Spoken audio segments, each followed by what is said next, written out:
Selesai kasih Tuhan. Dalam kesempatan ini kita akan secara khusus memperhatikan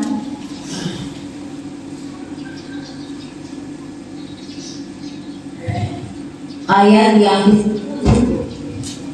menjadi nafsu renungan bagi kita. Janganlah Mengatakan Kenapa zaman dulu lebih baik daripada zaman sekarang? Karena bukan yang berdasarkan hikmat, engkau menanyakan hal itu.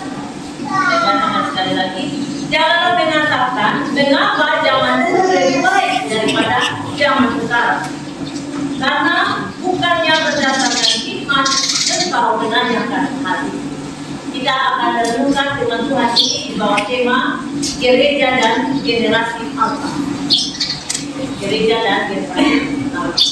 Kalau itu saudara-saudara yang Tuhan, kita secara khusus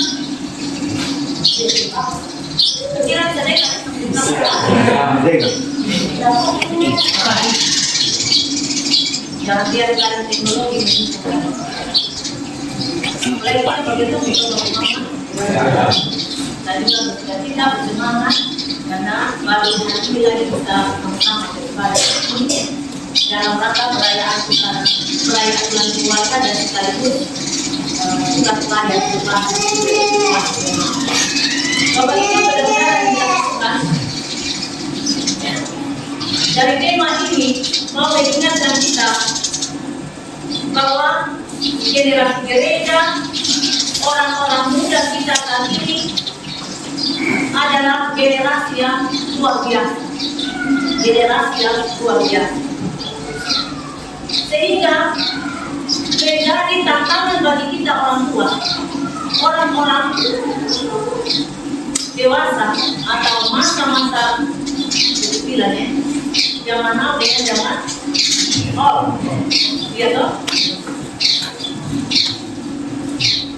Bagaimana kita bisa hadir bersama mendukung generasi muda gereja? Karena sadar atau tidak, generasi muda kita ini nanti akan menjadi generasi emas Indonesia.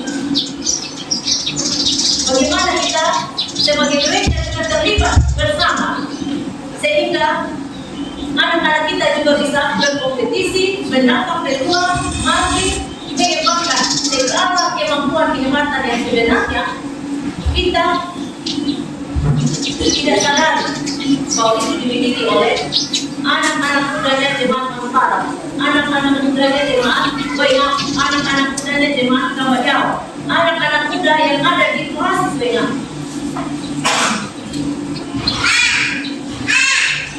Bapak Ibu saudara dikasih Tuhan, sebagai contoh tadi ini menyampaikan kisah nyata. Dan semoga nanti itu juga dengan begitu untuk melihat siapa di antara jemaat kita sebenarnya yang potensi semua itu ada di mereka.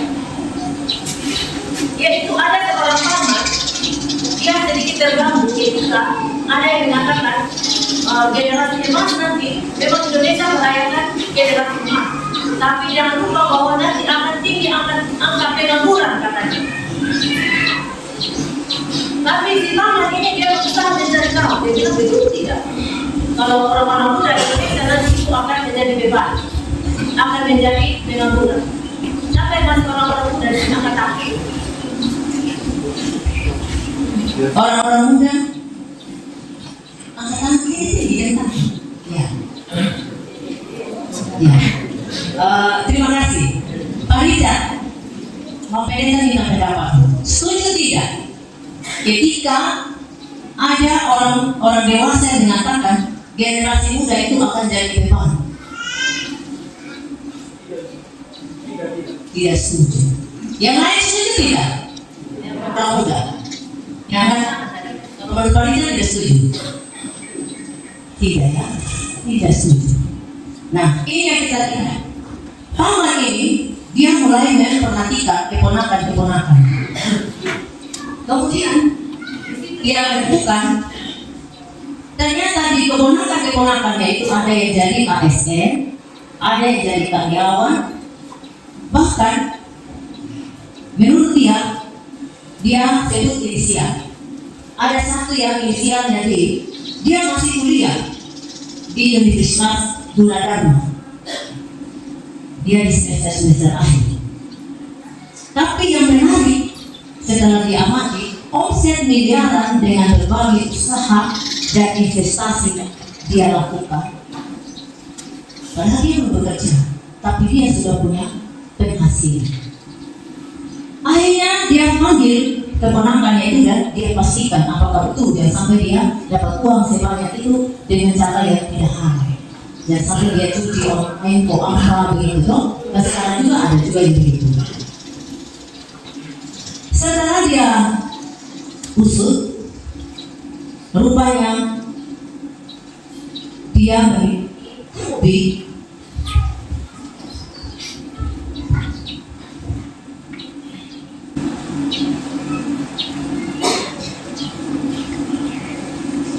internet yang pada akhirnya dia bisnis affiliate produk yang dipasarkan di media sosial.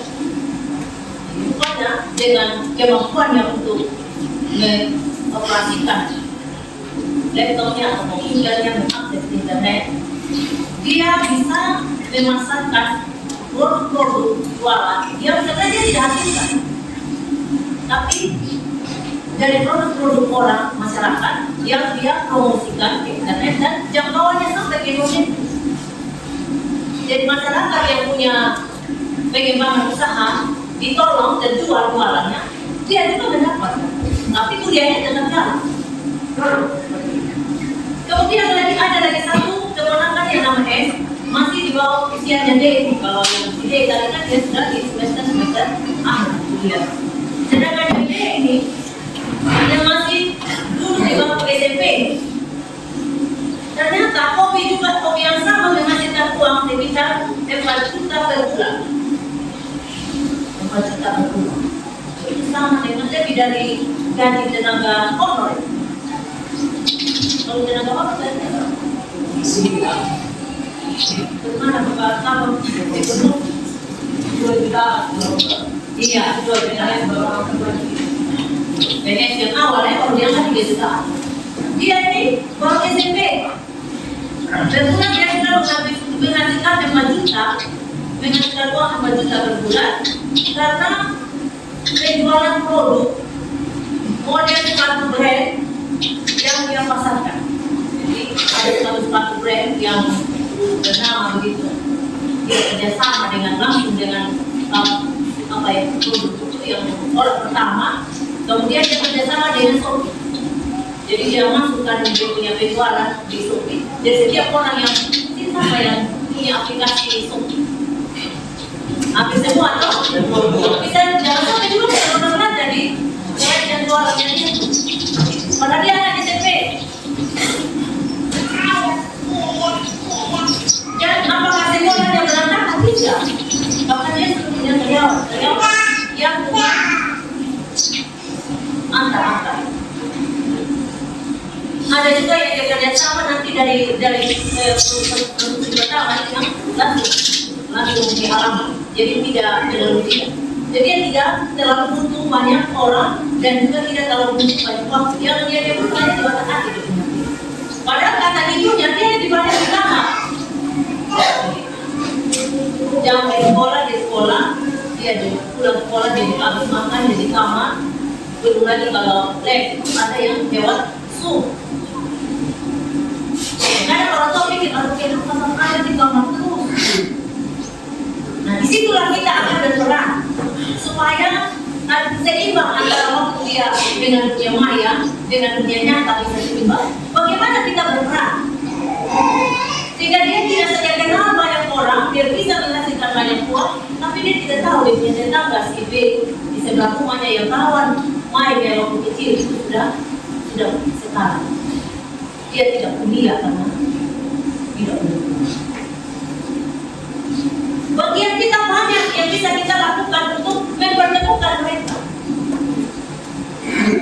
sehingga antara kemampuan mereka dan kebiasaan sosial mereka, bahkan juga akhlak dan moral mereka, iman mereka, semua itu menunjang. Bapak Ibu saudara-saudara yang dikasihi saya kira ini tidak kalah pentingnya kita simak. Selain keberhasilan anak-anak kita, jangan lupa mereka juga menghadapi tantangan sekarang.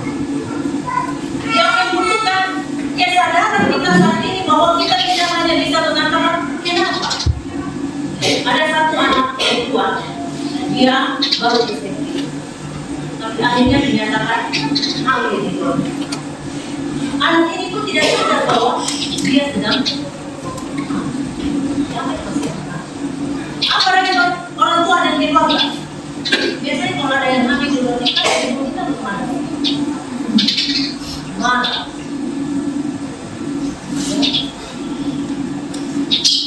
Ya orang tua kecewa, karena kecewanya pada kita.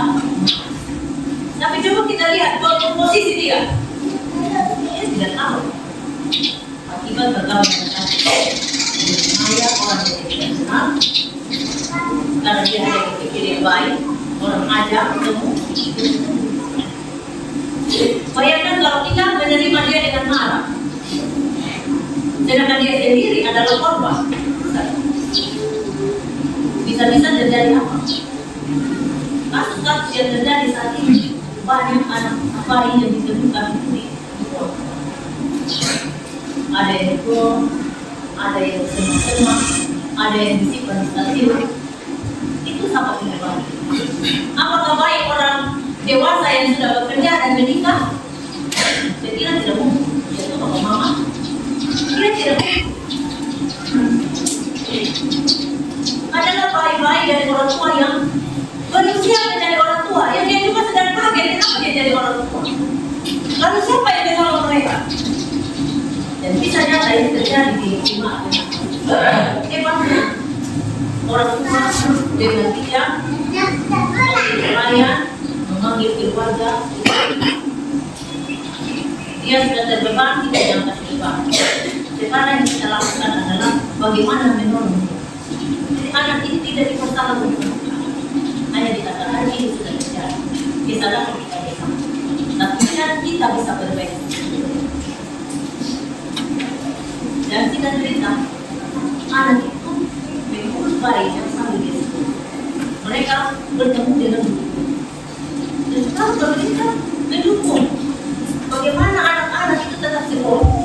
Tinggal bagaimana kita sebagai orang tua keluarga berupaya mencari kasus terbaik. Kemudian dia tetap menyusui bayinya sampai malam. Jadi anak yang bertumbuh tidak berkurang nasi, tidak ditelantarkan. Dan singkat cerita anak itu sudah menyelesaikan sekolahnya saat ini, bahkan dia sudah bekerja dan dia menghidupi anak. Kira-kira bapak mama mau pilih yang mana? Anak-anak yang tetap sekolah, bisa memanfaatkan teknologi, bisa ada di dalam kehidupan bersama di gereja, di keluarga, di masyarakat, ataukah seperti kata kebanyakan orang bahwa generasi yang akan datang itu atau generasi yang zaman orang adalah generasi yang menjadi beban dan hanya jadi pengangguran. Bapak mau pilih yang mana? Ya, kita mau pilih yang apakah mungkin? Mungkin. Tidak ada yang tidak. Yang dibutuhkan adalah sekarang bagaimana kita bersama-sama. Dan menariknya firman Tuhan tadi mengatakan kepada kita, janganlah mengatakan mengapa zaman dulu lebih baik dari zaman sekarang. Karena bukan yang berdasarkan hikmat yang kau benarkan lagi. Kita tidak bisa membandingkan zaman dulu dengan zaman sekarang. Situasi dulu dengan situasi sekarang.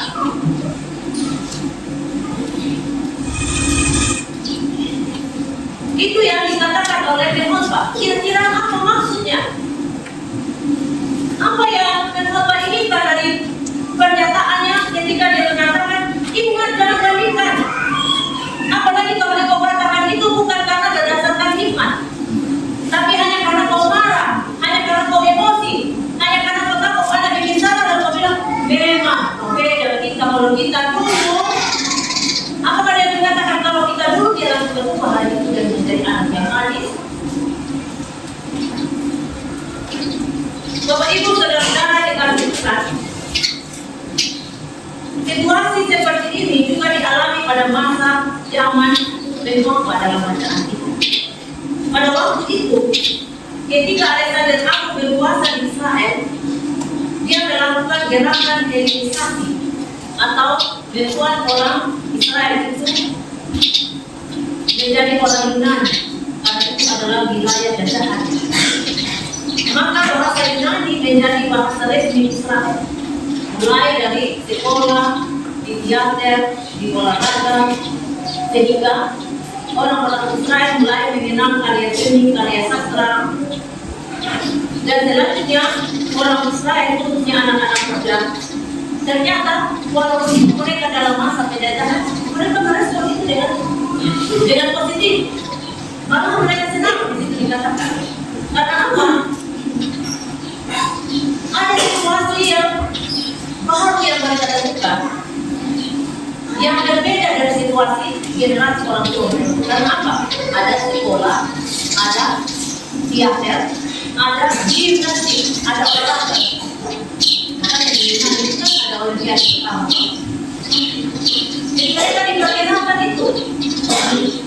Orang-orang muda ternyata bosan dengan tradisi yang lama. Yang kemarin dalam seri Pendeta Dina sempat sampaikan cerita ketika dia melakukan perjalanan terbaru ke Jerman dan Kanada. Dia bilang kenapa? Jadi berbeda di luar negeri itu sekarang seksis. Yang ada di orang tua. Dia bilang, aduh ternyata dia punya tata ibadah masih zaman dulu. Kalau kita sekarang sudah pakai lagu rohani, sudah pakai apa band di zaman muka. Kita sudah Islam di zaman muka. Kadang kalau kita melayani, kita ada orang tua yang bisa berbeda. Kalau kita terlibat dalam pelayanan, bayangkan kalau kita tidak libatkan mungkin kalau itu sudah jadi mana-mana kita sudah berpikir, mana-mana kita bisa berjaya. Sehingga menurut Ibu Pendeta, wajar kalau orang-orang itu belum menjadi tidak. Karena dia bilang dia beribadah lama sekali.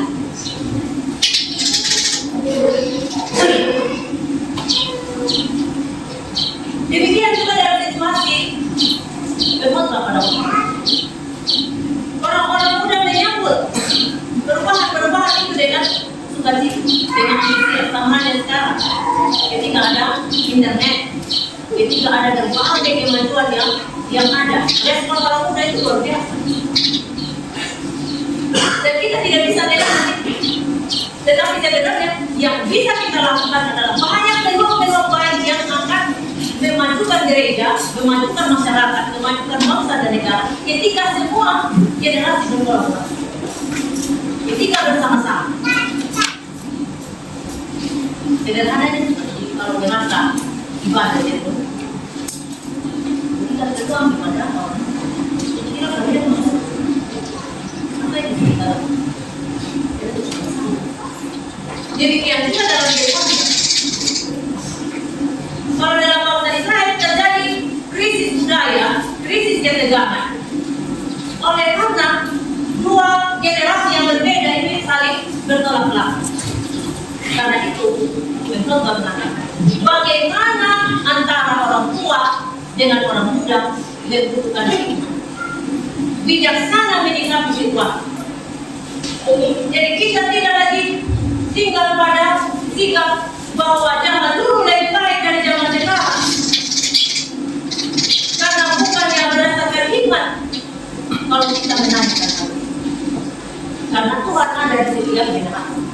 Tuhan ada di setiap perkembangan. Karena Tuhan yang menumbuhkan hikmat pengetahuan kepada manusia. Bapak Ibu saudara-saudara yang dikasihi Tuhan, dengan demikian satu kata kuncinya, kita perlu berhikmat dalam menjalani hidup. Baik generasi muda maupun generasi tua, kita semua diminta untuk menyikapi semua ini dengan bijaksana. Karena bacaan kita tadi dengan jelas dalam aspek kehidupan, panggilan setiap anak supaya umur panjang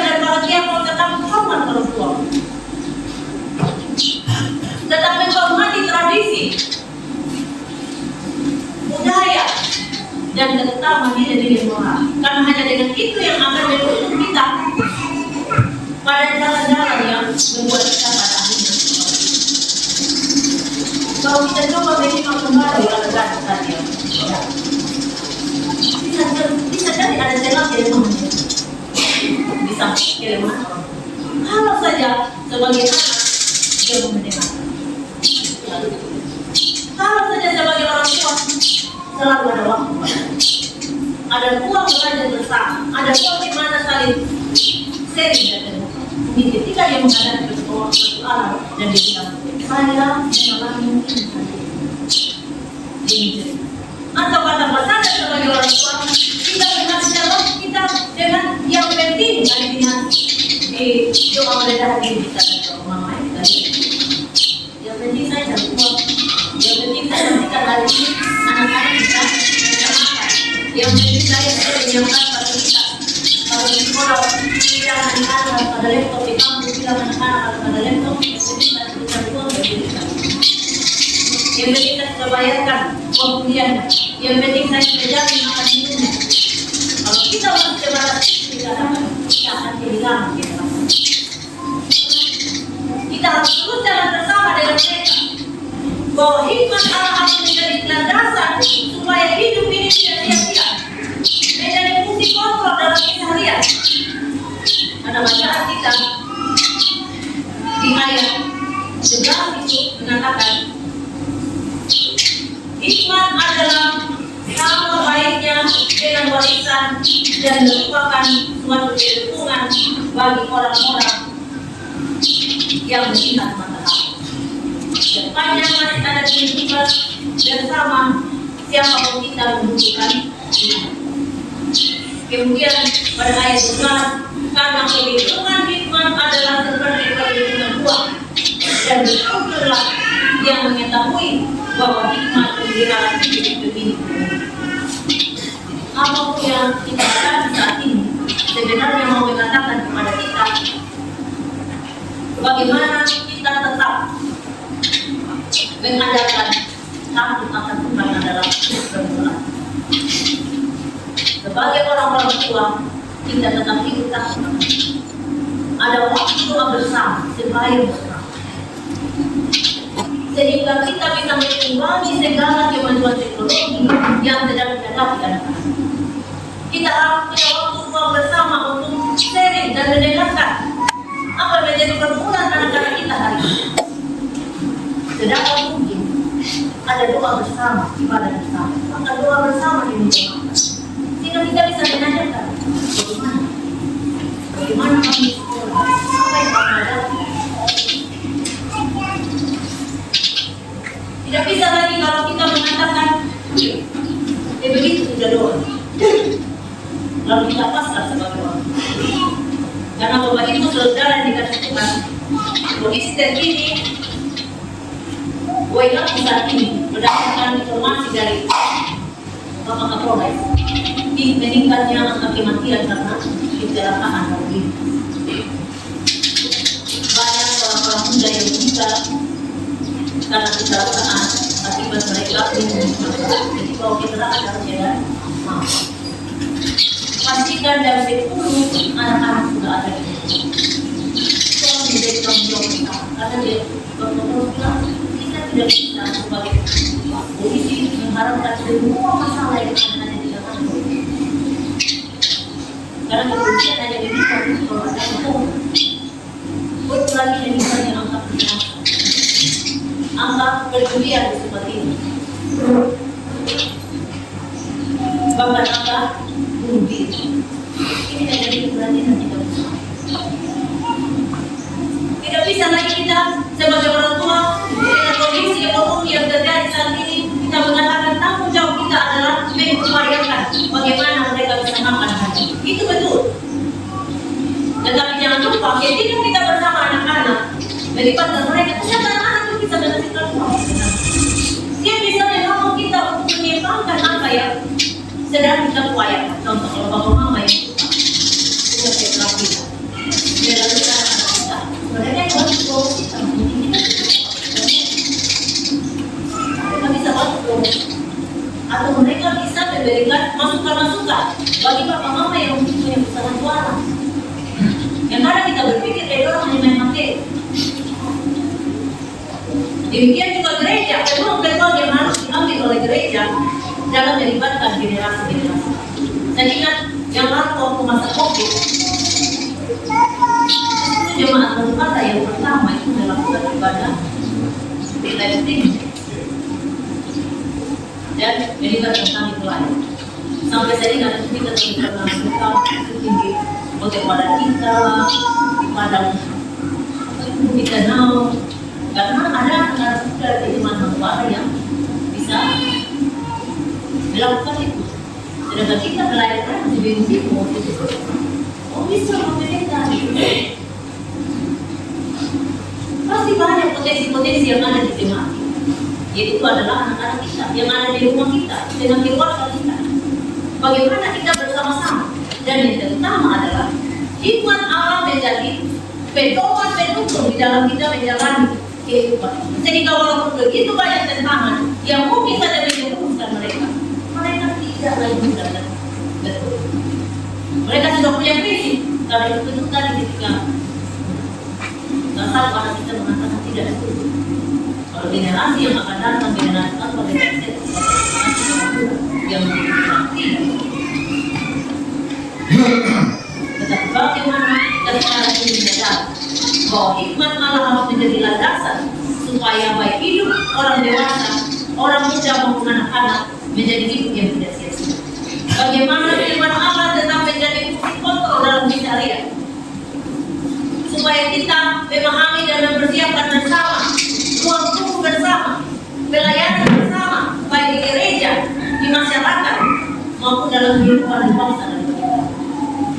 Biasa ingat canggihnya Israel ketika dikatakan ada serangan roket, itu jatuh di laut.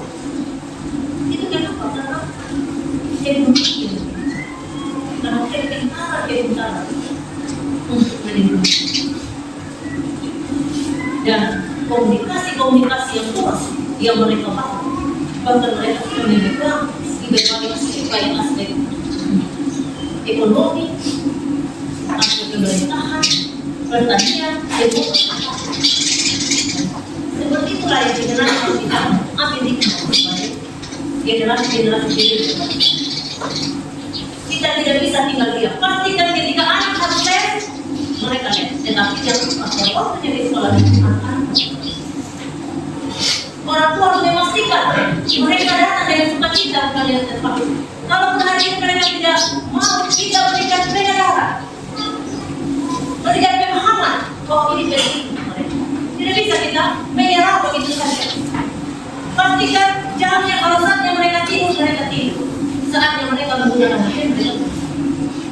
Sehingga kita tidak bisa mengatakan tidak bisa lagi ibu. Udah nangis, kita pusing, semua demokrasi sudah dia tidak seperti. Kalau bilang apa?